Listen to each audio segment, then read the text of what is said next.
Hello, my name is Jennifer, and welcome to part 1 and the introduction to my Rags to Riches Legacy Challenge. And if you are returning from Castaway, where these Sims come from, welcome back. So I'm going to go over a basic concept of what the challenge is about, and then the specific goals for this generation. The basic concept is that you're going to be starting each generation over on a new lot with no money, hence the Rags to Riches element. They will also be starting as teens so that they will not have had as much time to build a lot of skills before they have to start over. And in most generations, you're going to be taking the heir and the spare onto the next lot. But each generation has specific rules about who is joining for that particular generation. That's partially so that you have more Sims to work on the goals to unlock the lots, which is the other part of this, is that in the beginning, you have access to no community lots. There are a few exceptions to that. Like if you have high school years, you can go to high school with your Sims. You don't need to have, that's not a lot that gets unlocked. And also you can't travel unless you have 1,000 simoleons. And again, you still can go to high school or any active careers that you may have to do that work without that 1,000 simoleon limit or amount requirement. That particular amount is from Drifter, because this is inspired by the Drifter challenge, but it is also different from the Drifter challenge. But it has a couple of ideas from Drifter that I quite like, so I use that here, which is like the starting over and the not being able to travel without the 1,000 simoleons, and the idea that you can't play certain lots until you meet certain goals, but the goals are different. And also in the first number of generations is when you actually work on getting those community lots placed.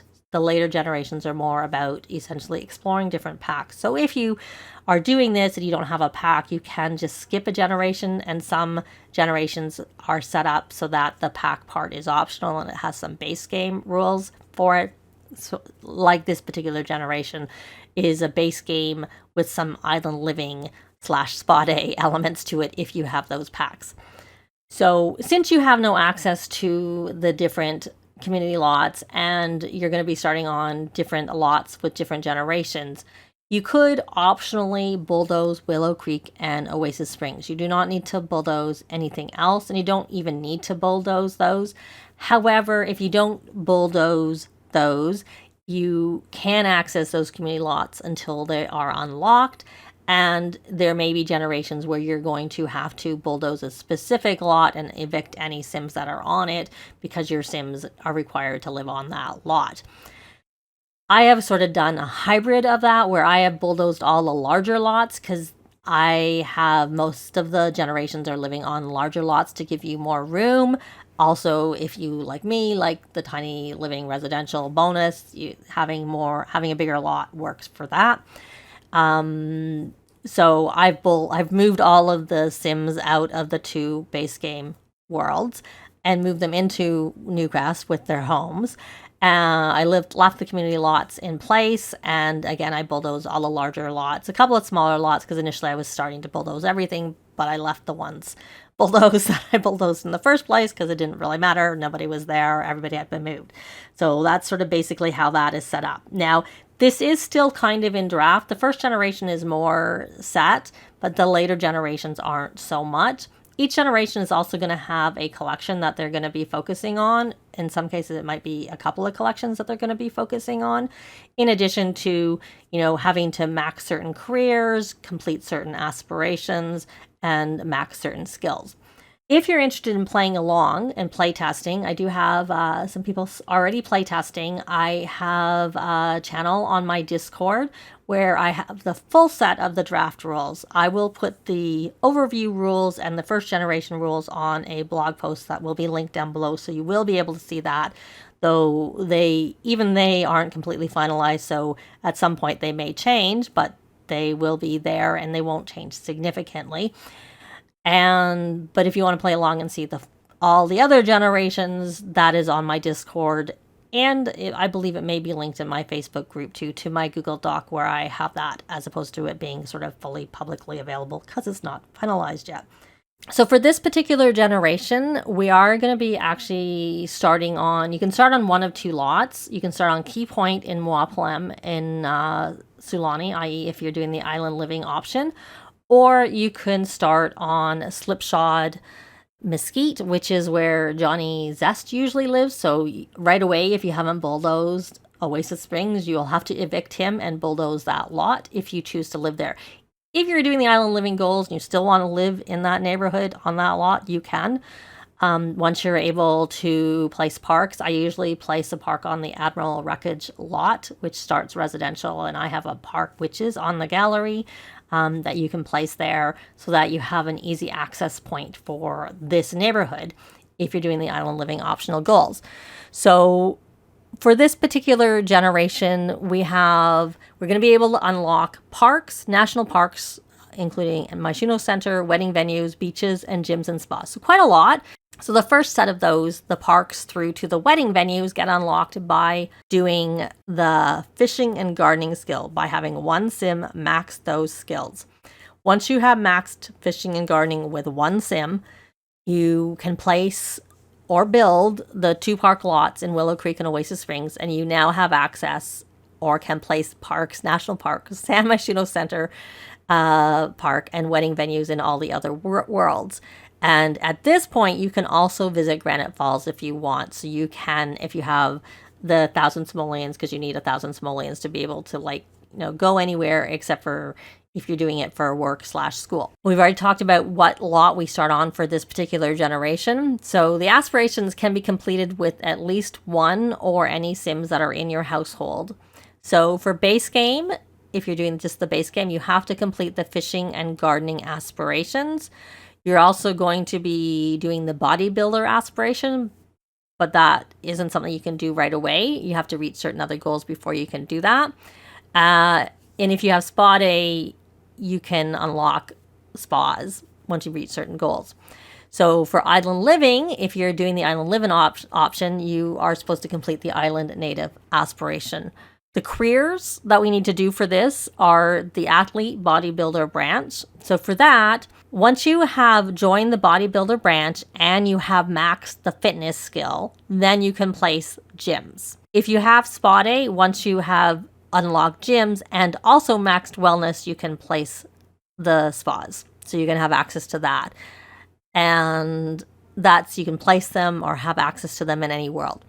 So the other career, if you're doing the island living option, is to do the conservation career, and you can do whichever branch you want, or you can have, I have a younger sibling here, so I might have him do the other branch, but that is fully optional. The goal is only to complete one branch. And then if it says anywhere that you're supposed to do a career, that the goal is to max the career, unless it's specified otherwise. In this case, it's to max.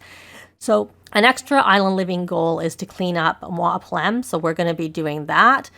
And once that's done, you can place a rental lot or convert a residential lot to a rental lot in Sulani, so that Sulani will be accessible as a vacation destination. And then optional is to complete the 3 wellness aspirations once you have placed the spa for one of them, because one of them requires you to have a spa.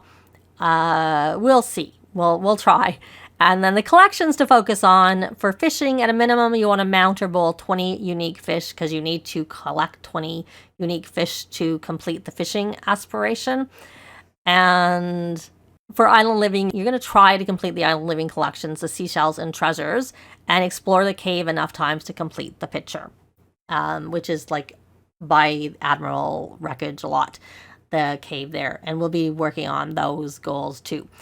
So that's kind of it for this particular generation. The heir, of course, will move out when they're a teen, and I plan on really focusing on a lot of the goals. And then once I feel like we're in reach of getting most of them done easily, then we'll probably have our heir so that we can be ready to move them out. If, like Drifter, if you think you might not be able to get through all the goals, then you could save at the beginning and start over any particular generation. For the most part, the recommendation is to play on a normal lifespan, which is what I am going to be doing. There's some exception to that. You can take one use potion over the course of while you're playing per sim. If you just want to take your time, you can play on a long, or you can even turn aging off. But I personally find that if you play on long or you turn aging off, it takes the focus away and you don't really try and get through the goals. But if that's how you like to play and you want to do this challenge, be my guest. The whole idea is to make it fun and to try and get as many goals as possible. So that's kind of it. So let's actually try and get them to make money. And if you're curious, I don't know if I mentioned this, there is also, for the first generation, there was an optional prequel to play the Castaway Challenge, which is obviously what I have done with them. They have done the Castaway Challenge, and they had brought their money, and they had brought the things that fit into their personal inventory. But I used what was left of their money to buy some basic things. They had chickens, so I had to buy a coop to put the chickens in. And I built them a basic house, which is, we're on a tiny living lot. And one of the other goals, optional goals for each generation that I'm going to be doing, is that it has to be a simple living lot challenge, which is a cottage living thing, until you unlock and write the simple living cookbook. So that is going to be a goal of mine. And you can have club gatherings on your lot. You can have any type of club. The only thing is, with the clubs, you can't use it as a way to make money. I.e., you can't like have random Sims in your club and have them painting, as an example. But anything like that, that's just probably the main one that you would probably make money on. But if you can think of anything else, then you're not supposed to do it. But, I mean, if it's only your own Sims and you're just trying to go, I want them to paint autonomously, not that I find you need to do that, that's okay. It's just not Sims from outside your household. However, if you have Sims visit your lot who just autonomously paint without you influencing them, other than having an easel on the lot, that's okay. You can take, if they finish that painting, you can make money from it. That's fine. I find that with my Drifter Challenge, the parents from the previous generation, I always have an easel, and they always come over, and if the easel is empty, they start a painting. Sometimes they finish it, sometimes they don't. You can sell those as an example. Another optional one that I am doing, which I'm only going to talk about because I'm doing it, is that you don't sell into your Sims inventory until they have the respective street gallery for island living, or street gallery from city living, or a yard sale table, which comes from City Living, Jungle Adventures, and Eco Lifestyle. Of course, if you don't have those packs, obviously don't go by those rules. Just sell into your inventory, do whatever you want, but that's just sort of how I like to do it. Plus, I tend to find you make more money if you do a markup, which you can mark it up or not mark it up. It's all up to you. And I am starting with the making money scenario. So we'll see whether we can get to 1 million simoleons before our heir is ready to move out, which is another optional goal that I'm going to try for, but isn't like required. And I will probably do that for most of my generations, just because I'll like to do that. So if you're not following on from my Castaway Challenge, I have 3 Sims here, 2 of which did the Castaway Challenge. Aiden, Wood, and Iris, Cassidy. They are actually boyfriend-girlfriend. They weren't. They became boyfriend-girlfriend over the course of that. And they are really my 2 founding Sims. They will be the founders of this legacy. So I usually don't honestly change my married name, but Wood is going to be the name that we're going to probably carry on, unless it's Wood, Cassidy, and then that'll be the name. But that will be the name. Whichever I decide between either it being the 2 names together or just the 1 name will be the name that will carry on through the rest, regardless of whether the heir was a female or not, because I just like to do that, to have the names be consistent. So Aiden has already some skills, because he had to have skills to get off of the island, as does Iris, and has some aspiration progress already done. And he is a scout. He still has some badges to earn, so he hasn't finished that. And I do have a holiday, because I had holidays while they were on the island, which I actually did the Castaway portion before. Like, it's been like a year and a half since I finished it. So it was long before the high school years pack came out. So at the time, they were just missing school as opposed to missing the high school years school, because I have all the packs. And their needs aren't very good. So what I was trying to do is, he is a genius and he loves the outdoors, and he's a quick learner from originally taking a knowledge aspiration. And those are the bonus traits that he has purchased. He hasn't completed any aspirations, so he's purchased, not earned anything. And same with our Iris. So she loves the outdoors also. She's creative and she's in a mean streak, okay? And so she has these bonus traits, and she's a muser from originally choosing a creativity aspiration. And she is also very tired, and I have her on the leader of the pack because she can buy a club perk that we have not bought any club perks. I had the club going on Castaway, but I didn't use it to boost any skill building or do anything. They had to just sort of play. Now they don't have to. So we have Rally the Troops. So she can rally the troops because she's very, very tired. And I did let them feed the chickens before. I'll do that a couple of times. And the holiday has actually changed in terms of what the goals were. So let's check with him. He's a bit hungry, but that should be handled now that he is fine.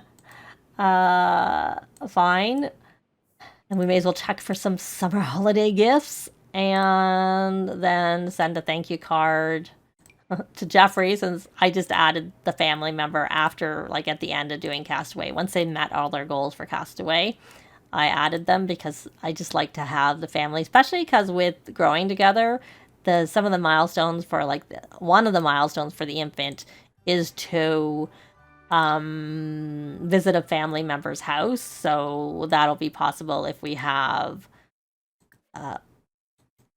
obviously relatives in the world. So, and we're gonna may as well rummage for some decorations, and we have no money, so we can't do anything yet. Oh, well, that's very expensive. We got a blooming beauty wall painting, which is a very expensive painting.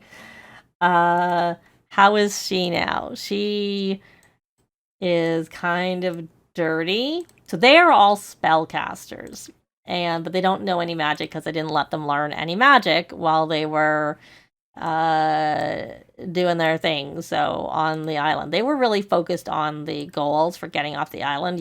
Certain goals unlock certain rooms that unlock certain things that made it easier for them. So practice practical magic. So you're pretty good now. So you should finish this painting. And she has a scout badge. Let's see. She got the Good Deeds badge, and she has 3 more to get, and he already has 3 more, but he might actually have 1 to collect. Let's see. Yeah, he has 2 more once he collects that. And we're actually going to have you. Well, you're an animal enthusiast, so I didn't actually say very much about Iris's little brother, Jeffrey. So he's an animal enthusiast, and, it doesn't really matter about these goals because he can't do any of them. So we have no paintings there, but we do have some paintings that are completed. That's worth $8.62, and then this is worth $3.95. So once he's done with that, I'm going to have him stock the table and start a yard sale so that we can start working on having some money right away and maybe get him an activity table and have him do some of the things, because he does need to do this art and music spirit. And the other thing that I want to do is place all of their things from their garden. So I will get that done because you don't need to see that, and then I'll be back. Okay, so I have placed everything, and he has put these here. So we're going to tend the table, and we're going to try and make some money. Like I said, so I put all the plants out from their gardening. And we're going to mark up the prices 300%, and then we're going to start a yard sale. I just have her doing some basic planting right now. We need it planted, but I want her to get the goal for the day. One of the goals is gardening. And I probably will change it so that they do have to go to school at least for the Friday. So that they... Okay, you're going to plant. I need you to plant. Go plant over here if she's busy planting there. There you go. And we have On the Road to Fame. Oh, he has a good reputation. Probably because he did sending thank you cards. Oh, good. He made friends. Good. This will also help him with his empathy. Because one of the goals, that optional goals, which I know I said I would do a separate video, but I'll also just talk about it in general while they're doing things. Let me see. Step into the spotlight. I didn't think this worked anyways. We'll just do that. I probably did that for the... We'll do it now. It's fine. They can be in the spotlight. And you sold 1. Not that you can do that aspiration, probably, because you can't hold the celebrity aspiration, because you can't hold... bars are and those types of things aren't unlocked this generation. He is very playful. Okay, so you probably have got the goal for gardening, so we're not going to have you garden anymore. But you should probably check for summer holiday gifts and also send some thank you cards to Aiden's family. Oh, that you can become friends with them. Oh, and I should actually put her on her teen aspiration. Because I'm going to hopefully get a mired icon and goal-oriented done. Okay, did you sell those? Okay, you did. You know what? Instead of going swimming, why don't you come here and go fishing? That will help you. Are you a scout yet? Nope, we need you to start your scouts. So we're going to have him start scouts, join after school activity. And we are going to end the yard sale because we don't have anything to sell anymore. But we have 5,000 simoleons. Yay! We're going to start scouts. Now that you've done that, you can go... What were you doing there? Playing in the sand. Well, that's possible, but let's go fishing. I don't think you can plant anything. Yeah, because you don't have high enough skill. And now that we have some money, why don't you, Aiden, craft a dining table? So then you can also work on getting your handiness skill, which is a goal I would like them to do. Except for you didn't plant everything. Well, you can finish planting afterwards. And you know what? You're going to stop painting. You can do that shortly, but right now we're going to try and make those teen friends by sending thank you cards to... Because that should... Yeah, you're already friends with her now. That it did count. It was just delayed there. So we'll just try and boost that friendship a little bit more, and then again help us with our empathy. Because my goal for them is to have them have all of their emotional... Well, I guess we could do this. I misclicked, but we can do it. All their emotional things in a range. Not emotional. All their character values in a range to be positive. Optionally, you can have 3 to be in a range, and whether it's positive or negative is up to you. And again, it's optional. And that's for every generation, if you want to. And I do. But I'll want them to be... Okay, so we're going to collect the Good Deeds badge and the Give Back badge. The Young Scientist badge we need a computer for. And so we got that.